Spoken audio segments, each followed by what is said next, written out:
विद्या निकेतन की ऑनलाइन कक्षाओं में आपका स्वागत है।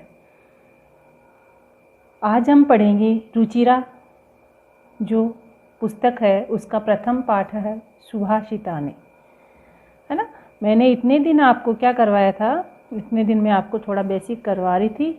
आशा करती हूँ आपने वो सारी बेसिक चीज़ें अच्छे से देखी होंगी, पढ़ी होंगी। उनका अभी वो कंप्लीट नहीं हुई है, क्योंकि व्याकरण तो कभी पूरी होती नहीं है, तो वो साथ साथ में चलेगी, साथ साथ में आपके ये अध्याय चलेंगे, ठीक है। तो आज हम पढ़ेंगे प्रथमः पाठः सुभाषितानि। सुभाषितानि क्या होता है बच्चों? शु, दो शब्दों का योग है, शु प्लस भाषित। शु यानी सुंदर, भाषित यानी भाषा, वचन, सुंदर वचन, मधुर वचन, अनमोल वचन, ठीक है ना। आपने सुना है, पढ़ा है, अच्छी बातें। तो ये जो हमारी सुक्ति मंजरी पाठ से ये है, इसमें हमारे जो पहले की जो सुभाषितानि होती है बच्चों, इससे हमें जीवन जीने की प्रेरणा मिलती है। इनसे हमें ये सुंदर बातें होती है, अच्छी बातें होती है, तो इससे हमें बहुत अच्छी अच्छी जानकारियाँ मिलती है ना। अनमोल वचन, उसको हम पढ़ते हैं तो अनमोल ऐसे ही उनको नाम नहीं दिया गया है ना, उनमें अनमोल बातें होती है।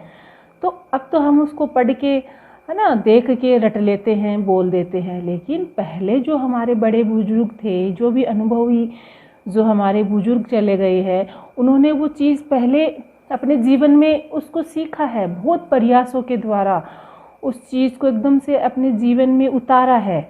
उन्होंने उस चीज़ को जिया है, फिर जाके वो सुक्ति बनी है ना। उस चीज़ को जिया है उन्होंने, बहुत अच्छे से जिया है, बहुत अच्छे से भुगता है, फिर जाके उन्होंने कुछ वो अच्छी बातें लिखी है, बनाई है। ऐसे हमने तो पढ़ ली, हम तो उतारते भी नहीं है जीवन में। तो हमें क्या करना चाहिए? ऐसी अच्छी बातों को हमारे जीवन में अमल में लाना चाहिए, उतारना चाहिए। जो अच्छी अच्छी बातें हैं वो हमें ग्रहण करनी चाहिए। तो आज हम सुभाषितानि देखते हैं, कौन सी अच्छी अच्छी बातें आप इनमें से ग्रहण करते हैं। सुभाषित शब्द मैंने बताया, सु और भाषित दो शब्दों का योग है। सु का अर्थ सुंदर, है ना, रटिए मत आप शब्दों को देखिए। सु का अर्थ सुंदर, भाषित भाषा, सुंदर भाषा, शुभ सुंदर वचन, मधुर वचन, ठीक है। इन दो शब्दों के मेल से यह शब्द बना है, ठीक है। इस तरह सुभाषित का अर्थ सुंदर मधुर वचन है। यह आपकी पुस्तक की लाइन है जो मैंने आपको बताई है, ठीक है। प्रस्तुत पाठ में सुक्ति मंजरी, नीति शतकम, मनुस्मृति, शिशुपाल वधम, पंचतंत्रम से रोचक और विचार परक श्लोकों को संग्रहित किया गया है, ठीक है। अब हम पढ़ते हैं अपना प्रथम जो सुक्ति है, सुभाषित है, उसको। गुणा गुणगेषु गुणा भवन्ति, ते निर्गुणं प्रापे भवन्ति दोषः, सुस्वादु तोयः प्रभवन्ति नद्धे, समुद्रम आशादे भवन्ति पेया। अर्थात बच्चों, गुणा गुणगेषु गुणः भवन्ति, जो गुण होते हैं हमारे अंदर, अच्छी जो आदतें होती है, अच्छी जो बातें होती है, उनको हम क्या बोलते हैं? गुण बोलते हैं, है ना।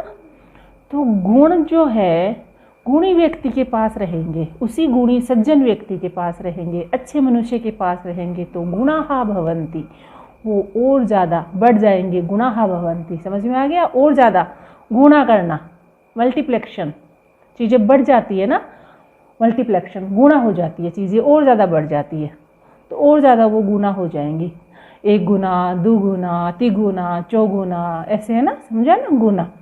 तो गुणा गुणगेषु गुणः भवन्ति, गुण जो है, अच्छी बातें जो हैं, अच्छे विचार जो हैं, हमारे अच्छे जो सद्गुण जो है, हमारी अच्छी जो भी आदतें हैं, वो गुणी व्यक्ति के पास है। गुणी व्यक्ति वैसे ही गुणी है और उसके पास है, तो जो सज्जन व्यक्ति होता है उसके पास है, तो वो और ज़्यादा बढ़ती है। क्यों? वो उनको अच्छी जगह यूज करता है ना, अच्छे अच्छे प्रयोग करता है उनके द्वारा, दूसरों के दुख दूर करता है, तो वो और ज़्यादा बढ़ जाती है, ठीक है। जैसे विद्या है, विद्या एक गुण है, ठीक है। एक शिक्षक के पास वो कब बढ़ता है? अगर शिक्षक उस विद्या को अपने पास ही लेके बैठा रहेगा, कभी किसी को पढ़ाएगा ही नहीं, तो क्या वो गुणा होगी? अर्थात बढ़ेगी वो चीज़ें, उसमें बढ़ोतरी होगी, वृद्धि होगी? नहीं होगी ना। क्यों? विद्या देने से ही विद्या बढ़ती है ना। तो वो सज्जन, वो गुणी व्यक्ति कब कहलाएगा? जब अपनी विद्या का दान करेगा, अपनी विद्या का दूसरों को दान करेगा, तब उसकी विद्या क्या होगी, बढ़ेगी। इसी प्रकार इसमें बताया हुआ है गुणा गुणगेषु गुणा भवंती, जो गुण होते हैं, जो अच्छी आदतें जो होती है वो गुणी व्यक्ति के पास होती है तब और ज़्यादा बढ़ती है। अर्थात सज्जन व्यक्ति, जो गुणी व्यक्ति होता है, जो गुणवान होता है, उसके पास वो चीज़ें और ज़्यादा गुणा भवंती, और ज़्यादा बढ़ जाती है, वृद्धि होती है। ते निर्गुणम प्राप्य भवंती दोषः, ते यानी वे, ते वे शब्द, ठीक है। निर्गुणम, निर्गुण का यहाँ अर्थ है बिना गुण वाला, गुण रहित, अवगुणी मनुष्य। निर्गुण एक ईश्वर का निर्गुण जो निराकार जो रूप होता है वो वाला इसका यहाँ अर्थ नहीं है। निर्गुण, निर्गुणी जो होता है, निगूरा जो होता है, जो अवगुणी होता है, जिसके पास कोई गुण नहीं होता है, अर्थात दुष्ट व्यक्ति, है ना। प्राप्य, प्राप्त होकर, भवंती दोषः, अगर ये जो गुण है, ते वे जो गुण है वो निर्गुण व्यक्ति के पास, यानी गुण रहित व्यक्ति के पास चले जाए, कुछ अच्छी आदतें, कुछ भी अच्छी चीज़, दुनिया की कोई अच्छी चीज़ वो निर्गुणी व्यक्ति के पास चले जाए तो वो भी क्या हो जाती है, दोष हो जाते हैं। वो गुण नहीं रहते, फिर दोष हो जाते। आपने एक मूवी में ये चीज़ देखी होगी बच्चों, है ना। क्रिश वाली मूवी का कौन सा पार्ट है, उसमें कंप्यूटर बनाया जाता है भविष्य देखने के लिए, है ना। जो रोहित होता है वो कंप्यूटर बनाता है भविष्य देखने के लिए, तो वो गुणी व्यक्ति होता है, ठीक है। आपको इस चीज़ से ये चीज़ समझ में आ जाएगी, वो गुणी व्यक्ति होता है। वो कुछ अच्छे के लिए कंप्यूटर बनाता है कि हम भविष्य देख सकते हैं, दुनिया में जहाँ भी कुछ भूकंप आएगा, कुछ प्रलय आएगी, कुछ भी बुरा होगा, हम इसमें देख लेंगे और उस चीज़ को समय रहते हम ठीक कर लेंगे। उसका पर्पज वो होता है, क्योंकि वो गुणी व्यक्ति होता है, अच्छा व्यक्ति होता है, सज्जन व्यक्ति होता है। लेकिन वह गुण, कौन सा गुण, कंप्यूटर वाला गुण किसको प्राप्त हुआ, जो साइंटिस्ट होता है दूसरा, जो दुष्ट व्यक्ति होता है, तो वो गुण उसको प्राप्त हुआ, क्योंकि उसी को तो उसने बना के दिया। तो वो जो गुण था किस में बदल गया, दोष में। उससे क्या हुआ, दुनिया के लिए दोष उत्पन्न हुआ। क्यों, क्योंकि वह उसका मिसयूज कर रहा था, वह उसका मिसयूज करना चाहता था, वो उसमें अपनी ताकत, अपनी शक्तियाँ बढ़ाना चाहता था, वो अपने लिए उसे यूज़ करना चाहता था कि मैं सर्वशक्तिमान ईश्वर बन जाऊं।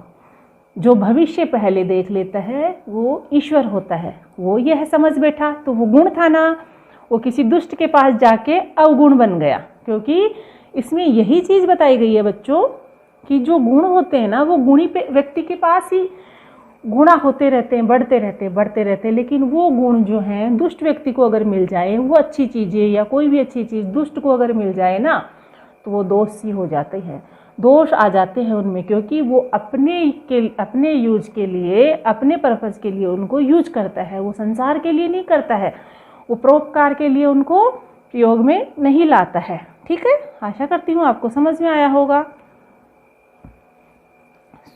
अब देखो, गुणा गुणगेषु गुणा भवन्ति ते निर्गुणम प्राप्य भवन्ति दोषा। ठीक है, कैसे कैसे हो जाते हैं दोष, देखिए।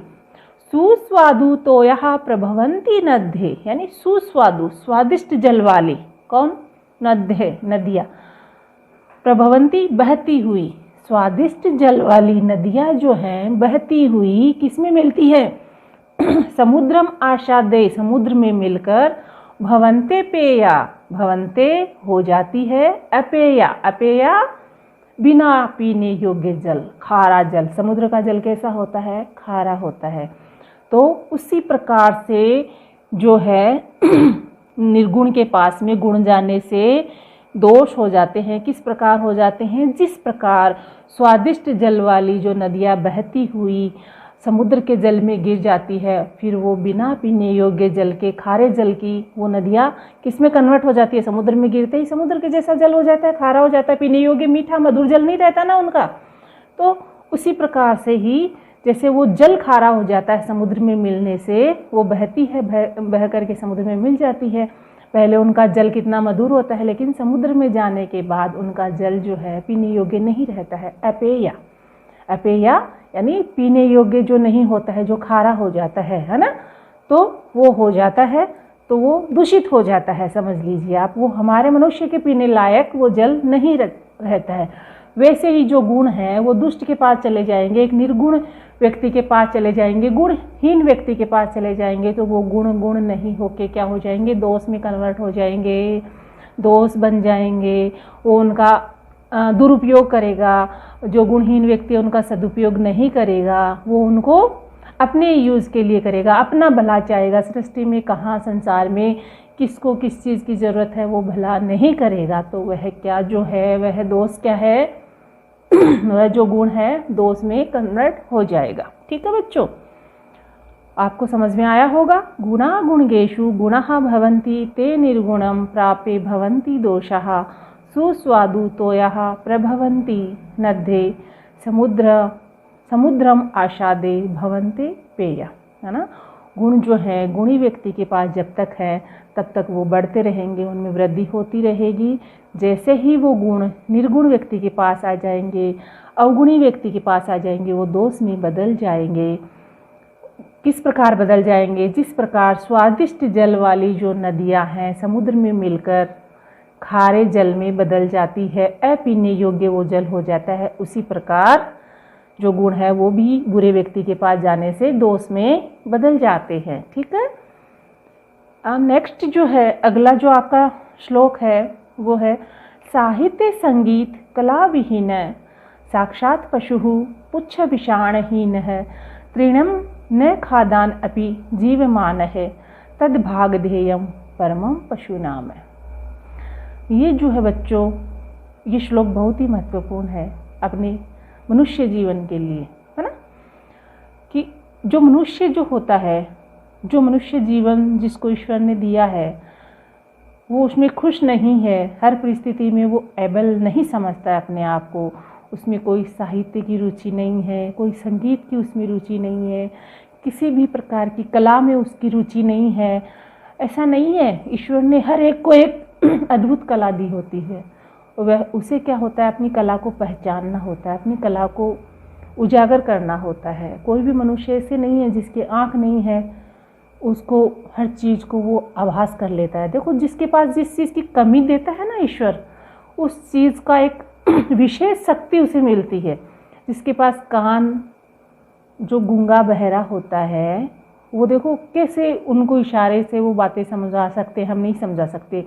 और वो इतने इंटेलिजेंट भी होते हैं, उनको अलग से दूसरी एक एक्स्ट्रा ऑर्डिनरी शक्ति ईश्वर देता है। वैसे ही जो अंधा होता है उसके पास से अलग से एक आभास करने की, सूंघने की, है ना, वो दूर से ही सूंघ के बता देगा। हमें नहीं पता है, हमारे पास आंखें हैं, क्योंकि हम आंखों का प्रयोग करते हैं, तो हम सूंघने वाली शक्ति को भूल जाते हैं।